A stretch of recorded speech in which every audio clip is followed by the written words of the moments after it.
नमस्ते प्यारे बच्चों। बच्चों कैसे हो आप सब? तो एक नई मज़ेदार कहानी सुनने के लिए तैयार हो? हाँ बच्चों, हम सभी जानते हैं कि हमें साफ सुथरा रहना चाहिए। यहाँ तक कि जानवर भी किसी न किसी तरह से अपने आप को साफ रखते हैं। पर हाँ, एक जानवर ऐसा भी है जो अपने आप को बहुत गंदा रखता है। कौन सा जानवर? हाँ, सूअर यानी पिग। हमेशा मिट्टी में कीचड़ से भरे हुए उसमें रोल करते हुए लौटते हुए दिखाई देते हैं। और इस पर मेघालय की एक मज़ेदार लोक कथा है। आज मैं उसी फनी स्टोरी पर आधारित आपको एक कहानी सुना रही हूँ। बच्चों, ये सोन वन की बात है। सोन वन के सारे जानवर अपने अपने झुंड में रहते थे। हाथियों का एक झुंड था, सुअरों का यानी पिग्स का एक झुंड था, डियर अलग झुंड में रहते थे, जैसे कोई पूरा परिवार रहता था। और इस सोन वन का राजा था एक बाघ यानी टाइगर। उसका नाम था सिम्बा। सिम्बा बहुत ही ताकतवर था। सारे जानवर उससे डरते थे। पर सिम्बा की एक कमजोरी भी थी। उसे बैड स्मेल यानी बदबू सहन नहीं होती थी। वह हमेशा उससे दूर भागता था।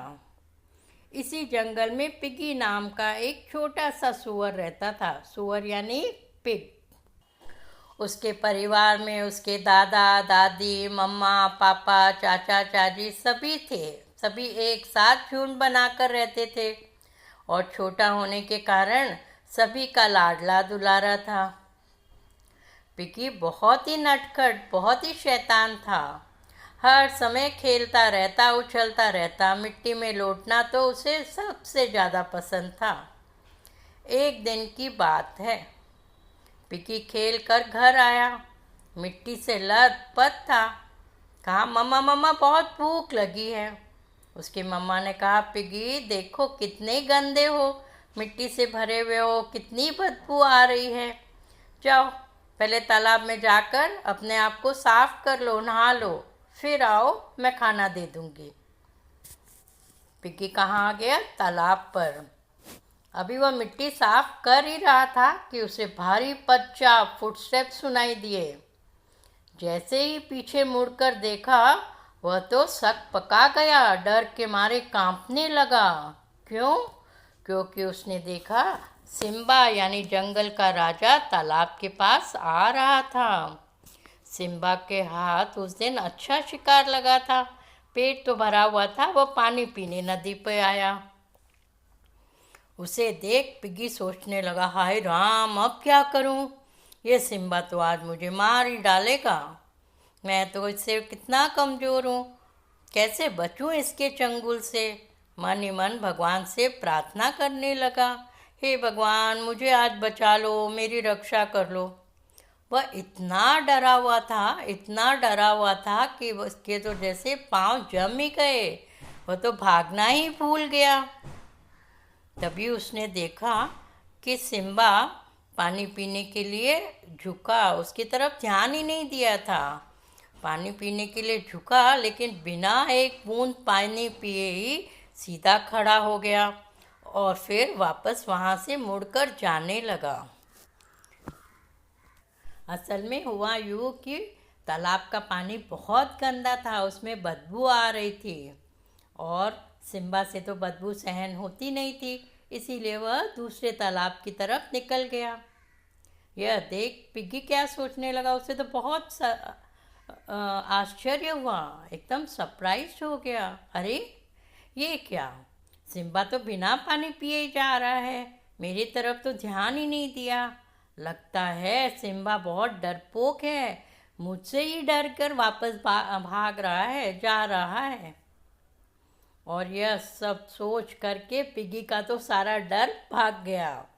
वह सोचने लगा, मैं तो बेकार ही घबरा रहा था, मैं खुद ही बहुत ताकतवर हूँ। अरे ये सिम्बा मुझसे डर गया, मतलब कि क्या हुआ, मैं कितना महान हूँ। और बच्चों, इस पर पिगी ने क्या किया? वह भागा भागा बाघ के पीछे गया और कहने लगा, अरे इस तरह क्यों डर कर जा रहे हो? क्या बात है, चलो आज हम लोग मुकाबला करते हैं, लड़ाई करते हैं, देखते हैं कौन ज़्यादा ताकतवर है, और जो जीत जाएगा वही राजा कहलाएगा। अब बाघ ने थोड़ी देर पहले ही तो पेड़ पर खाना खाया था, उसे और खाने की इच्छा नहीं थी और प्यास भी बहुत जोर की लगी हुई थी, और पिगी से लड़ने का एकदम मन नहीं था, कोई मूड नहीं था। वह बोला, ठीक है, मुकाबला जरूर करेंगे पर आज नहीं, कल इसी समय यहाँ आकर मिलना, बता दूंगा तुमको कौन ताकतवर है, मैं या तुम। और वह बिना कुछ आगे बोले बढ़ गया। अब पिग्गी को लगा कि सिम्बा उससे डर गया, बहाने बनाकर यहाँ से चला गया।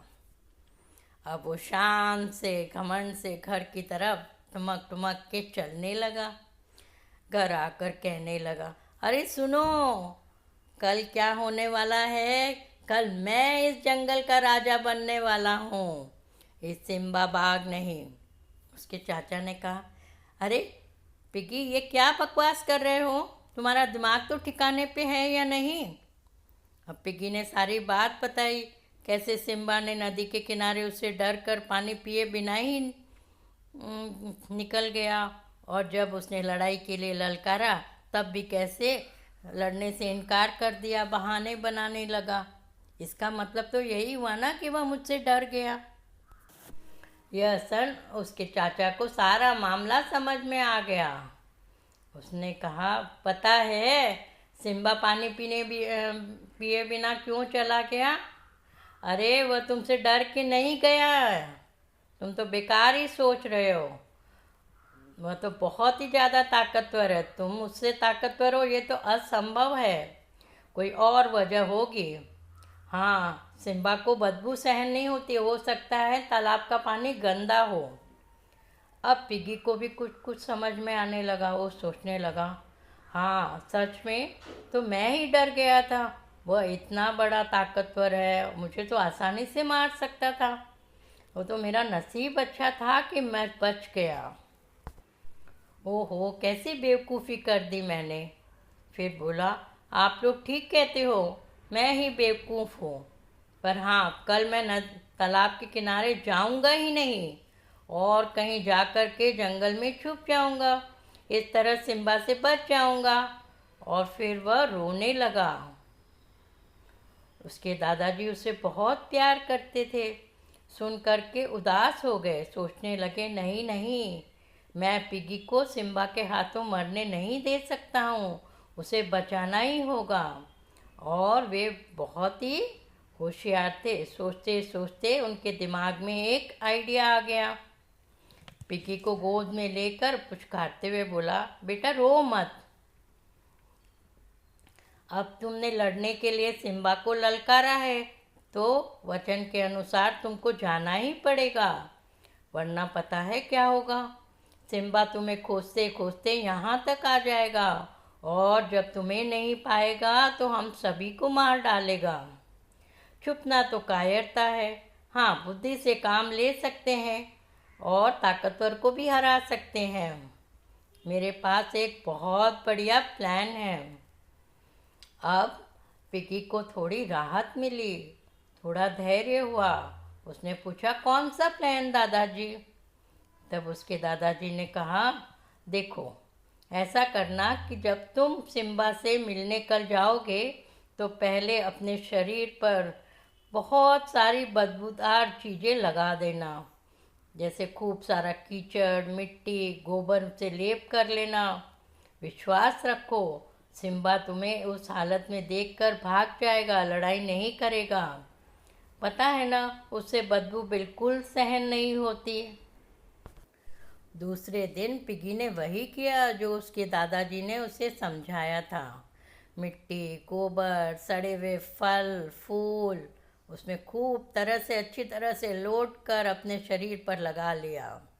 अब दूर से ही उसके शरीर पर खूब जोरदार बदबू आने लगे और वह शान से सिम्बा से मिलने गया। उसमें कॉन्फिडेंस आ गया कि हाँ, दादाजी ने कहा वह प्लान बहुत अच्छा है, वह डरा नहीं। अब उसने वहाँ जाकर के देखा कि सिम्बा तो पहले से ही तालाब के किनारे मौजूद था, और सिम्बा वह तो बेसब्री से पिगी का इंतज़ार कर रहा था। और पिगी बिना डरे हुए सधे हुए कदमों से धीरे धीरे सिम्बा के पास जा रहा था। पास जाकर कहा, आओ चलो मुकाबला करते हैं, लड़ाई करते हैं। और सिम्बा तो इसके लिए तैयार था। पर जैसे ही पिग्गी सिम्बा की तरफ बढ़ा, सिम्बा पीछे हट गया। वह जोर से चिल्लाया, ये क्या शरीर पे लगा के आए हो? कितनी गंदी बदबू आ रही है, हटो यहाँ से, भागो। असल में सिम्बा सुबह से भूखा था। वह सोच रहा था आज तो नरम नरम स्वादिष्ट पिग्गी का नाश्ता करेगा, पर उसे तो अब उल्टी आ रही थी, बदबू सहन ही नहीं हो रही थी। उसकी तो सारी भूख मर गई। पिग्गी ने फिर कहा, चलिए चलिए, मैं लड़ने आया हूँ, मुकाबला करते हैं। और फिर सिम्बा की तरफ बढ़ने लगा, और सिम्बा पीछे हटने लगा। बेवकूफ़, क्या कर रहे हो? मुझसे दूर रहो, भागो यहाँ से। तुम तो गंदे हो ही, गंदे सुअर। अब मुझे तुमसे कोई मुकाबला नहीं करना है, भागो यहाँ से। और पिग्गी वह तो यही सब सुनना चाहता था, और वह तो बिना रुके बिना पीछे मुड़े भागता भागता सीधा घर पहुंच गया। घर पहुंच के चिल्लाया, दादाजी दादाजी, मैं आ गया हूँ, आज आपने मुझे बचा लिया है, आपका प्लान सफल हो गया। सिम्बा तो मुझसे लड़े बिना ही मुझे भागने के लिए कह दिया उसने। और उसने फिर सारी बात बताई। सिम्बा को सुरक्षित देख उसके चाचा चाची, मम्मा पापा, सारे झुंड के सारे सुअर खुशी से मारे उछलने लगे। हाँ, तब एक और बात सारे सुअरों को समझ में आ गई। पता है बच्चों कौन सी बात? यही कि वे अपनी सुरक्षा बदबू से कर सकते हैं। और तब से अपने घर से बाहर जंगल में जाने के लिए वे पहले उसे क्या करते, शरीर पर मिट्टी और कीचड़ लपेट लेते थे। और आज तक भी वे ऐसे ही कर रहे हैं। आप कहीं भी देखो, सुअर गंदी जगहों पर भी मिलेंगे। तो बच्चों, आप भी अच्छी तरह से समझ गए होंगे कि बुद्धि से हम ताकतवर को हरा सकते हैं, अपनी रक्षा कर सकते हैं। और हाँ, हमें किसी को भी ललकारने के पहले, चैलेंज करने के पहले 2 बार सोचना चाहिए, न कि पिगी की तरह ललकारना चाहिए जैसे पिगी ने सिम्बा को ललकारा था। तो बच्चों, थी ना ये एक फ़नी स्टोरी? आपको कैसी लगी?